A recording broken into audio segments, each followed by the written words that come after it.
अस्सलाम वालेकुम जी। अभी रिसेंटली एंग्रो फर्टिलाइज़र और एफएफसी जो है इन दोनों ने अपने क्वार्टरली रिपोर्ट्स जो हैं वो इशू किए हैं और साथ साथ डिविडेंड्स भी अनाउंस किए हैं। ये जो रिपोर्ट्स थी ये 2024 सेकंड क्वार्टर की थी और इसमें एक बहुत ही ख़ास और अनोखी चीज़ ये थी कि जो एंग्रो फर्टिलाइज़र है वो हमेशा से ज़्यादा डिविडेंड दिया करता था। उनका ईपीएस अर्निंग पर शेयर फौजी फर्टिलाइज़र से थोड़ा कम हुआ करता था, लेकिन फिर भी वो अपनी सब पूरी की पूरी अमाउंट जो है वो एज आ डिविडेंड दे दिया करते थे। जबकि फौजी फर्टिलाइज़र जो है उनका जो प्रॉफिटेबिलिटी है तो वो अच्छी होती थी एंग्रो फर्टिलाइज़र से, लेकिन डिविडेंड उनका काफ़ी कम होता था। लेकिन इस दफ़ा कुछ उल्टा हो गया। एक तो फौजी फर्टिलाइज़र का काफ़ी ज़्यादा डिविडेंड बढ़ा, यानी कि उनका मैक्सिमम पहले जो था वो ₹5.5 तक का था, वो भी लास्ट टाइम। उससे पहले तो और भी कम देते थे। लास्ट टाइम 5.5, इस दफ़ा ₹10 डिविडेंड दिया उन्होंने। और जो एंग्रो फर्टिलाइज़र है उसने ₹3-3.5 दिया। तो प्रॉफिटेबिलिटी भी बहुत कम हुई है एंग्रो फर्टिलाइज़र की, जबकि फौजी फर्टिलाइज़र की प्रॉफिटेबिलिटी काफ़ी ज़्यादा बढ़ी है। ये हम अभी रिपोर्ट जाके देख लेते हैं कि इस चीज़ की क्या रीज़न्स है, और ये अगले 2 क्वार्टर्स में भी यही ट्रेंड रहने का चांस है, बल्कि इसी तरह रहेगा। कि जो कि इनकी मैंने रिपोर्ट्स पढ़ी हैं और उसकी बेस पे मैं ये कह रहा हूँ कि अगले 2 क्वार्टर्स में भी यही रहेगा, लेकिन फिर आगे जाके चीज़ें चेंज होंगी। तो हम अभी जाके रिपोर्ट्स वगैरह देखते हैं कंप्यूटर स्क्रीन पे, और फिर वापस आके इसके फ्यूचर के बारे में बात करेंगे दोनों कंपनीज़ के, और उसके अलावा गवर्नमेंट को क्या मेजर्स लेने चाहिए और फिर इन्वेस्टर्स को क्या मेजर्स लेने चाहिए अपनी इन्वेस्टमेंट को बचाने के लिए। तो सबसे पहले अभी कंप्यूटर स्क्रीन पे जाते हैं और इन दोनों की जो क्वार्टरली रिपोर्ट्स हैं सेकंड क्वार्टर की 2024 की वो देख लेते हैं, और फिर वापस आके बाकी डिस्कशन करते हैं। अच्छा, ये मैंने आप लोगों के लिए काफ़ी कुछ खोल के रखा हुआ है। उसमें इम्पोर्टेंट जो हैं ये रिपोर्ट्स हैं, और फिर बाकी देख लेते हैं दोनों, एंग्रो फर्टिलाइज़र और एफएफसी। सबसे पहले एंग्रो फर्टिलाइज़र की रिपोर्ट देखते हैं और उसमें डिविडेंड देखते हैं। इस दफ़ा उन्होंने ₹3 का डिविडेंड अनाउंस किया है इस क्वार्टर में, जो कि जून 30, 2024 को एंड हो रहा था। लास्ट टाइम जैसा कि आप देख सकते हैं ₹8 और इसी तरह वो किया करते थे। उनकी थोड़ी सी प्रॉफिटेबिलिटी कम हुई है, वो देखेंगे क्यों। और इसी तरह अगर हम एफएफसी को देखें तो एफएफसी ने इस दफ़ा ₹10 का डिविडेंड अनाउंस किया, जो कि पिछले क्वार्टर में ₹5 का था, और वो हमेशा उससे पहले कम ही अनाउंस करते थे। ये एक बहुत बड़ी चेंज आई है कि पहली दफ़ा जो एंग्रो फर्टिलाइज़र है उसकी प्रॉफिटेबिलिटी काफ़ी ज़्यादा कम हुई है, और उसके मुकाबले में एफएफसी की काफ़ी ज़्यादा बढ़ी है। ओवरऑल एफएफसी प्रॉफिट में ही रहता था, ज़्यादा प्रॉफिट में, लेकिन उनका जो डिविडेंड था वो कम शेयर करते थे। लेकिन इस दफ़ा तो वो थ्रू द रूफ गए हैं, यानी कि बहुत ज़्यादा प्रॉफिट उनका बढ़ा है। मैं अगर आपको दिखाऊं जो उनका पुराना ट्रेंड है, तो ये आप देख रहे हैं एंग्रो फर्टिलाइज़र, ये मसलन ₹8 उन डिविडेंड दिया था, फिर उससे पिछले क्वार्टर में ₹8 दिया था, फिर ₹6 दिया था।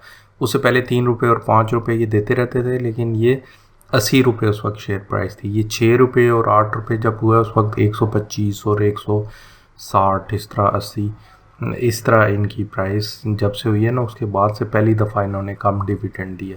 तो परसेंटेज में पहली दफ़ा बहुत कम जो डिविडेंड है ना वो आया एंग्रो फर्टिलाइज़र की। इसी तरह जो फौजी फर्टिलाइज़र है वो ₹2, ₹3, ₹4, इवन ₹5, इनकी भी इसी तरह शेयर प्राइस लास्ट टाइम से ज़रा बढ़ी हुई है, लेकिन उनका पहली दफ़ा परसेंटेज में काफ़ी ज़्यादा आया है डिविडेंड।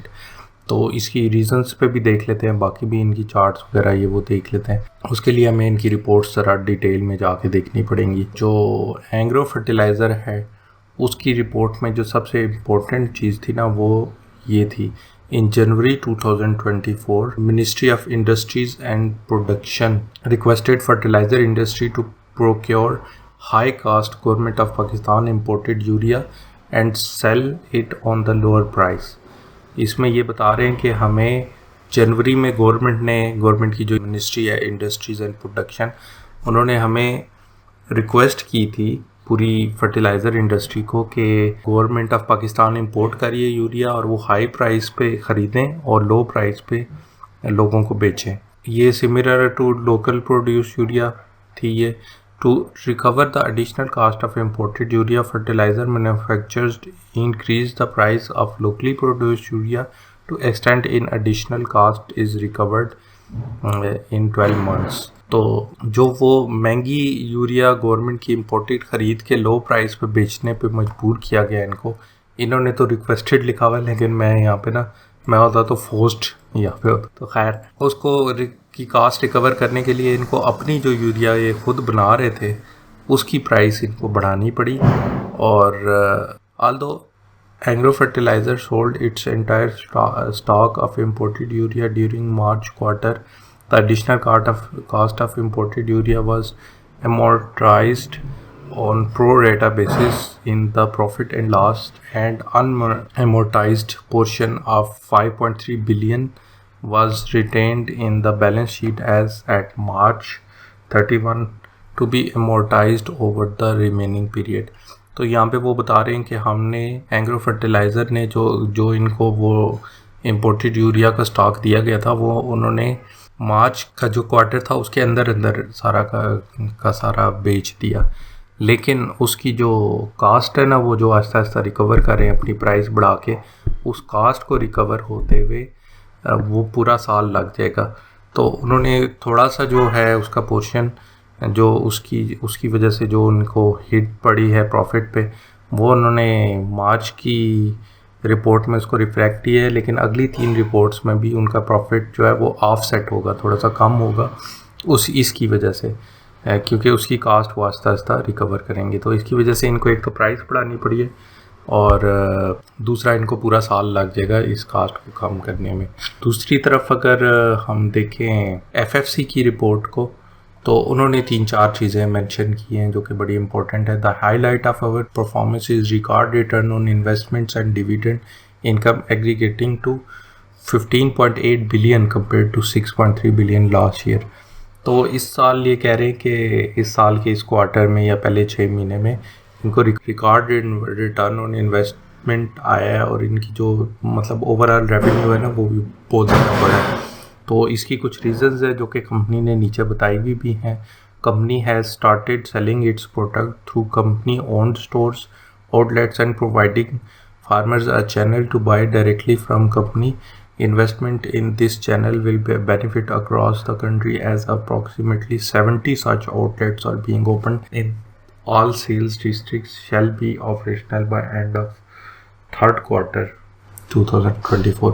तो कंपनी ने जो है एक नया इनिशिएटिव लिया है, उसमें उन्होंने अपने आउटलेट्स ओपन करने शुरू किए हैं। ये क्योंकि ये जो गवर्नमेंट ने इंपोर्ट भी की थी ना जिसका जिक्र एग्रो फर्टिलाइज़र ने किया है, जो यूरिया इंपोर्ट की थी गवर्नमेंट ने, वो इस वजह से की थी कि लोकल यूरिया जो है वो शॉर्टेज हो गई थी तो ब्लैक में लोगों ने बेचनी शुरू कर दी थी, तो उसको कवर करने के लिए की थी। तो इसके लिए एक एफएफसी ने अच्छा स्टेप लिया है कि उन्होंने अपने स्टोर्स जो हैं वो ओपन किए हैं जिसके थ्रू वो फार्मर्स को डायरेक्ट वो बेचेंगे। इसमें फिर ब्लैक मार्केटिंग नहीं होती, दरमियान में जो ब्रोकर्स वगैरह आते हैं ना वो फिर अपनी मुँह मांगी प्राइसेस नहीं ले सकते। दूसरा, कंपनी का मार्जिन भी बढ़ जाता है वो, क्योंकि रिटेल प्राइस पे बेच रहे होते हैं डायरेक्ट फार्मर्स को जब बेचते हैं, तो वो भी अच्छा है। और दूसरा, इनका मार्केट शेयर भी इस वजह से बढ़ेगा। उन्होंने कहा है कि हम 70 लोकेशंस पे आउटलेट्स बनाने का सोच रहे हैं, जो कि अगले क्वार्टर के एंड तक यानी कि थर्ड क्वार्टर 2024 तक जो है ये कंप्लीट हो जाएगा इनका ये जो बनाने। और अच्छा है, आगे फिर जनवरी में उनकी कार्ड्स का पीरियड भी स्टार्ट हो जाता है, तो ये एक अच्छा स्टेप है। फिर ये बता रहे हैं कि हमारे प्लांट्स ने 1279,000 टन्स ऑफ सोना यूरिया जो है ना वो इस दफ़ा प्रोड्यूस किया है। और कंपनी ने कॉस्ट ऑप्टिमाइजेशन भी की है जिसकी वजह से इनके जो रिटर्न्स हैं वो इम्प्रूव हुए हैं इस दफ़ा। सोना urea sales stood at 1280,000 tonnes, 3% आया है, 3% ज़्यादा इन्होंने सेल की इस दफ़ा पिछली दफ़ा की निस्बत। और यहाँ पे ये जो है ना बड़ी इंपॉर्टेंट बात बता रहे हैं कि हमारा जो मार्केट शेयर है वो 46% तक आ गया। ओवरऑल जितनी भी कंपनीज बेची होती है ना, सबका अपना एक मार्केट में शेयर होता है, तो वो इनका 46% आ गया, यानी कि 6% बढ़ा है इस साल 40% से। तो इसमें एक तो इसका हाथ है जो कि इन्होंने अपने स्टोर्स बनाने शुरू किए, और वो भी शुरू वाले ही थोड़े से बनाए हैं जो कि 70 स्टोर्स तक इन्होंने लेके जाना है, तो वो डेफिनेटली इनका मार्केट शेयर आगे और बढ़ने वाला है। और दूसरा, एक और चीज़ दोनों की रिपोर्ट्स में मेंशन नहीं है, वो ये है कि जो एग्रो फर्टिलाइज़र है उसको, क्योंकि वो एसएनजीपी से गैस लेते हैं, और लोकेशन इज़ इनकी डिफरेंट है। और जो एफएफसी है ये लेती है मारी गैस से गैस, और इनकी लोकेशन डिफरेंट है, तो इन दोनों को डिफरेंट रेट्स पे गैस मिल रही है। जो कि एंग्रो फर्टिलाइज़र है इनको 1597 रुपीज़ पर यूनिट MMBTU जो होता है गैस का यूनिट, उस पर मिल रही है। और इनको बहुत ही कम प्राइस पे यानी कि 510 रुपीज़ पे पिछले कुछ माह से गैस मिल रही है एफएफसी को। तो ये भी एक बहुत बड़ा जो है वो प्रॉफिट में है। वो आप यहाँ पे नीचे देख सकते हैं इनकी जो फाइनल स्टेटमेंट्स है ना। इन्होंने जो एंग्रो फर्टिलाइज़र है इन्होंने 29 बिलियन की सेल्स की, जिसमें से 24 बिलियन इनकी कास्ट ऑफ प्रोडक्शन थी, कास्ट ऑफ सेल इसमें प्रोडक्शन की कास्ट वगैरह आती है। तो जो कि सिर्फ 5.5 बिलियन इनका प्रॉफिट रह गया ओवरऑल, जबकि इनकी 64 बिलियन की वो थी सेल्स थी, उसके अंदर जो प्रोडक्शन की कास्ट थी वो आधी से भी कम थी, और इनका 36 बिलियन प्रॉफिट रह गया यहाँ पे, ये चेक करें। तो ये वो गैस की प्राइस का डिफरेंस और वो है जिसकी वजह से इनको इतना ज़्यादा जो है वो डिफरेंस आ रहा है। तो ये दोनों ने मेंशन नहीं किया गैस प्राइस को। मेरे ख्याल में एंग्रो फर्टिलाइज़र वाले कहते होंगे कि उनके वो जो एक सेंटीमेंट होता है ना वो ख़राब होगा अगर ये चीज़ भी कर दी मेंशन। तो यहाँ पे गवर्नमेंट को इंटरवीन करना चाहिए थोड़ा सा, और ये मेक श्योर करना चाहिए कि किसी भी इंडस्ट्री की सारी कंपनीज को प्रॉपर सेम रेट पे जो भी उनके रॉ मटेरियल्स और फ्यूल की है ना वो सेम रेट पे मिल रहे होने चाहिए। इसमें फिर आगे भी देख लेते हैं एंग्रो फर्टिलाइज़र जो ये लास्ट 3 क्वार्टर में अगर देखें इनकी EPS काफ़ी अच्छी थी, तो यहाँ पे अचानक से गिरी है। इसी तरह FFC की जो EPS थी वो अर्निंग पर शेयर ओवरऑल बढ़ रही थी और काफ़ी अच्छी जा रही थी, लेकिन यहाँ पे तो ये देखें 9 रुपये से सीधा 19 रुपये 24 पैसे। तो इसमें वो गैस का भी हाथ है, फिर उसके अलावा इन्होंने जो अपने स्टोर्स खोले हैं और ये वो इन चीज़ों का ज़्यादा मेरे ख्याल है गैस जो इनको सस्ती मिल रही है और इन ये प्राइस उसकी वजह से लो रख सके होंगे, तो एक वो भी चीज़ है। बाकी ये जैसे ही अनाउंसमेंट हुई तो इनकी जो प्राइस थी एंग्रो फर्टिलाइज़र की, यहाँ पे अनाउंसमेंट हुई थी तो अगले दिन मार्केट में काफ़ी नीचे से प्राइस शुरू हुई थी, लेकिन फिर भी इनका क्योंकि प्रॉफिटेबिलिटी कम तो हुई है लेकिन नेगेटिव में नहीं गई, तो वो उनका स्टॉक फिर नॉर्मल प्राइस पर रिकवर कर गया था। जबकि अगर हम फौजी फर्टिलाइज़र देखें तो यहाँ पे ना ये यहाँ पे कहीं 173 रुपये पे घूम रहा था जिस दिन अनाउंसमेंट हुई, तो वो अचानक से चढ़ते चढ़ते 187 190 तक भी गया वैसे एक दिन के में इंट्राडे पीरियड में, लेकिन वो भी 186 रुपये पे है। 170 से 186 यानी कि तकरीबन 16 रुपये तो यही पड़ गए। तो आगे इनके डिविडेंड्स भी अच्छे आने वाले हैं, 10 रुपये उनके 3 रुपये। अच्छा, लास्ट में ना एक और मैंने चार्ट खोला हुआ था जिसमें आपको ना वो नज़र आ रहा होता है हर कंपनी का, हर सेक्टर में हर कंपनी का जो कैपिटलाइजेशन है और उसकी परसेंटेज है। तो आप ये देख सकते हैं कि फर्टिलाइज़र में 3 बड़ी कंपनीज़ हैं, एंग्रो और एंग्रो फर्टिलाइज़र ये एक ही कंपनी है, इसी की 2 वो हैं। ईफर्ट में सीधा फर्टिलाइज़र आ जाता है, एंग्रो कॉरपोरेशन में फिर काफ़ी कुछ आ जाता है इसकी इनकी जो सब्सिडरीज़ है ना फर्टिलाइज़र की और बाकी ये वो, तो मेन 2 कंपनीज ये हैं और FFC है। तो मैंने भी अपनी अभी कुछ अर्सा पहले मेरी ये ना काफ़ी फेवरेट हुआ करती थी एंग्रो फर्टिलाइज़र, ये हमेशा जो डिविडेंड भी देते हैं वो काफ़ी ज़्यादा देते हैं, लेकिन कुछ अर्सा पहले ना मैंने थोड़ा सा डाइवर्सिफाई किया था, आहिस्ता आहिस्ता FFC के शेयर्स भी लिए थे। तो मैं लोगों को रिकमेंड करूँगा कि आप वो आहिस्ता आहिस्ता हर सेक्टर जिसमें भी रखें वो एक कंपनी पे रिलाई ना करें आप। वो डाइवर्सिफाई करने का मुझे फ़ायदा ये हो गया कि एंग्रो फर्टिलाइज़र जिसका अभी प्रॉफिटेबिलिटी अचानक से नीचे गई है और FFC की ऊपर गई है, तो वो अगर सिर्फ एंग्रो फर्टिलाइज़र पे मैं रिलाई कर रहा होता तो इस टाइम पे मुझे एक हिट पड़नी थी। तो दोनों में क्योंकि इन्वेस्टेड हूँ तो वो फ़ायदा हो गया वहाँ से। तो इसी तरह आप लोग भी बाकी कमर्शियल बैंक्स और ये वो और बाकी में थोड़ा सा डाइवर्सिफाई कर लिया करें। तो इसमें मैं अब इरादा कर रहा हूँ कि फौजी फर्टिलाइज़र की एक बिन कासिम भी छोटा सा एक इनका प्लांट है, फिर इसी तरह फातिमा फर्टिलाइज़र जो है, इसके अलावा भी कंपनीज़ हैं लेकिन ये जो है ना थोड़ी सी मेजर कंपनीज़ है सारी, और ये इनका स्टेक इतना नहीं है लेकिन फिर भी इनमें भी थोड़ा बहुत डाइवर्सिफाई करूँगा। तो इस तरह आप लोग भी इस तरह डाइवर्सिफाई करके रखें। अच्छा, जैसा कि आपने देखा कि एग्रो फर्टिलाइज़र की जो प्रॉफिटेबिलिटी है वो काफ़ी कम हुई भी है इस टाइम पे और फौजी फर्टिलाइज़र की बढ़ी भी है, तो उसको जल्दी से समराइज़ कर लेते हैं कि इसकी क्या रीजंस थी। सबसे पहले जो एग्रो फर्टिलाइज़र है उसको काफ़ी महंगे रेट पे गैस मिल रही है, जो कि 1597 रुपये यानी कि ऑलमोस्ट 1600 रुपीज़ की गैस मिल रही है पर यूनिट। जो MMBTU यूनिट होता है गैस का वो 1600 रुपीज़ के लिहाज से मिल रही है एग्रो फर्टिलाइज़र को, जबकि फौजी फर्टिलाइज़र को सिर्फ 510 रुपये 510 रुपीज़ पर MMBTU गैस मिल रही है। तो ये बहुत बड़ा एक यहाँ पे डिफरेंस आ जाता है, जिसकी वजह से प्रॉफिटेबिलिटी में भी फिर बहुत बड़ा एक डेल्टा आ जाता है दोनों में। दूसरी रीज़न जो कि एग्रो फर्टिलाइज़र ने अपनी रिपोर्ट में लिखी थी, जो कि अभी हमने देखी भी है, कि उनको जो फोर्स किया गया था, गवर्नमेंट ने खुद इंपोर्ट की यूरिया और फिर उनको फोर्स किया कि वो ज़्यादा प्राइस पे उसको ख़रीदें और फिर कम प्राइस पे बेचें। वो भी एक चीज़ थी जिसकी वजह से एग्रो फर्टिलाइज़र की प्रॉफिटेबिलिटी काफ़ी कम हुई भी थी। अब ये गवर्नमेंट ने क्यों फोर्स किया था? वो इसलिए किया था कि लोकल जो पाकिस्तान में यूरिया की थोड़ी सी शार्टेज हो गई थी और जितने भी ब्रोकर्स थे उन्होंने स्टॉक्स अपने पास जमा कर लिए थे और वो अपने मुंह मांगे रेट पे ये यूरिया दे रहे थे। तो गवर्नमेंट की एक तरह से मजबूरी बन गई कि वो इंपोर्ट करे और इस तरह से बेचे। तो ये चीज़ मेंशन की है एग्रो फर्टिलाइज़र ने अपनी रिपोर्ट में, लेकिन फौजी फर्टिलाइज़र ने इसका जिक्र नहीं किया। तो जो वो फौजी फर्टिलाइज़र है उन्होंने अपनी रिपोर्ट में जो है ना वो सब अच्छा है, यानी कि उन्होंने कुछ ऐसे मेजर्स भी लिए हैं जिसकी वजह से उनके प्रॉफिट्स आगे जाके बढ़ने वाले हैं।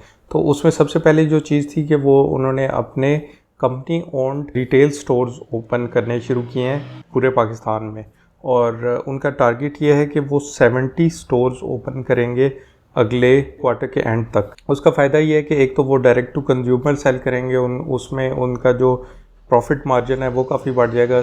मसलन कोई एक और कंपनी है जो कि पहले होल सेलर्स को बेचती है, फिर होल सेलर्स आके बेचते हैं, तो वो होल सेलर्स भी अपना प्रॉफिट रख रहे हैं, तो उस लिहाज से उस कंपनी को थोड़ी सी शायद ज़्यादा प्राइस रखनी पड़े अपने प्रोडक्ट की, फिर उसका मार्जिन तब अच्छा हो सकता है। जबकि एक ऐसी कंपनी है जो कि डायरेक्ट टू कंज्यूमर बेच रही है, उसमें फिर सेंटर से वो जो होल सेलर्स वगैरह हैं वो भी निकल जाते हैं, तो उस लिहाज से प्रॉफिटेबिलिटी भी बढ़ गई। फिर उनकी डायरेक्ट टू कंज्यूमर स्टोर्स में वो प्राइस भी कम रख सकते हैं क्योंकि उनका मार्जिन भी ज़्यादा आ गया, तो उस लिहाज से भी उनको फ़ायदा है। तो ये सारी चीज़ें इनकी फेवर में जाएंगी। इसी तरह फौजी फर्टिलाइज़र का कंपनी का जो मार्केट शेयर है वो इवन थोड़े से स्टोर्स ओपन करने के बाद अभी से वो 40 से 46% तक बढ़ चुका हुआ है ऑलरेडी। ज़ाहिर है उनका मार्केट शेयर बढ़ेगा तो बाकी कंपनीज़ का डाउन होगा, तो फिर प्रॉफिटेबिलिटी इनकी उस लिहाज से ज़्यादा बढ़ेगी। अभी तो 70 स्टोर्स जब ये ओपन करेंगे तो फिर तो ये काफ़ी अच्छी प्रेजेंस हो जाएगी इनकी, और डायरेक्ट टू कंज्यूमर उसमें इनका एक तो प्रॉफिट शेयर बढ़ जाएगा, फिर वो डायरेक्टली बेच भी सकेंगे। तो अब फ्यूचर प्रेडिक्शंस दोनों की देख लेते हैं, पहले FFC की देख लेते हैं, फिर एग्रो फर्टिलाइज़र की देख लेते हैं कि अगले कुछ अरसे में मसलन अगले 2 क्वार्टर्स में क्या होने वाला है जो रिमेनिंग है क्वार्टर 3 और क्वार्टर 4 2024 का। तो सबसे पहले FFC की बात कर लेते हैं। FFC का वही बात है कि 70 स्टोर्स की वजह से एक तो उनका प्रॉफिट मार्जिन बढ़ेगा, फिर दूसरा उनके जो मार्केट शेयर है वो भी बढ़ेगा। दूसरी चीज़ ये है कि उनका जो आगे जो है वो कास्ट भी कम रहेगी, उनको जो गैस अच्छी प्राइस पे मिल रही है उसकी वजह से। इन तीनों चीज़ों का मतलब ये है कि उनकी प्रॉफिटेबिलिटी बढ़ेगी, उनके अर्निंग पर शेयर्स बढ़ेंगे, जिसकी वजह से वो अगले 2 क्वार्टर्स में डिविडेंड भी अच्छा दे सकेंगे और कंपनीज की निस्बत, स्पेशली एग्रो फर्टिलाइज़र के मुकाबले में। अच्छा, एग्रो फर्टिलाइज़र के भी देख लेते हैं फ्यूचर प्रेडिक्शंस, खासकर अगले 2 क्वार्टर्स की। उसमें सबसे पहले ये था कि गवर्नमेंट की इम्पोर्टेड यूरिया जो कि उन्होंने ज़्यादा प्राइस पे उठा के कम प्राइस पे लोगों को बेची थी, उसकी वजह से जो उनको नुकसान हुआ था, उनका स्टॉक तो पहले क्वार्टर में सारा का सारा बिक गया था, लेकिन उन्होंने उसको एडजस्ट अपने पहले फाइनेंशियल क्वार्टर में नहीं किया, उसको पूरे 4 फाइनेंशियल क्वार्टर्स में एडजस्ट किया, जैसा कि आपने उनकी रिपोर्ट में पढ़ा भी है। उसकी वजह से उनकी जो अर्निंग पर शेयर है वो 4 क्वार्टर्स की कम हो जाएगी और अगले 2 क्वार्टर्स में भी फिर डिविडेंड ज़ाहिर है उसकी वजह से फिर कम होगा, क्योंकि उन्होंने उस इफेक्ट को डिवाइड करने की कोशिश की है, वरना किसी एक क्वार्टर पे करते तो वो नेगेटिव में उनका चला जाता, तो वो उनकी फाइनेंशियल रिपोर्ट्स भी ख़राब होनी थी। और ज़ाहिर है कि वो एक साल के दौरान एक इवेंट हुआ है, तो वो चारों क्वार्टर्स पे डिवाइड करेंगे तो अर्निंग पर शेयर ओवरऑल उस वजह से कम रहेगी। फिर दूसरी रीज़न जो है गैस उनको महंगी मिल रही है काफ़ी ज़्यादा, उसकी वजह से भी उनकी कास्ट बढ़ी है। तो अगले 2 क्वार्टर्स में फिर उनकी वो कास्ट ज़्यादा रहने की वजह से उनकी अर्निंग जो है वो कम होने का चांस है।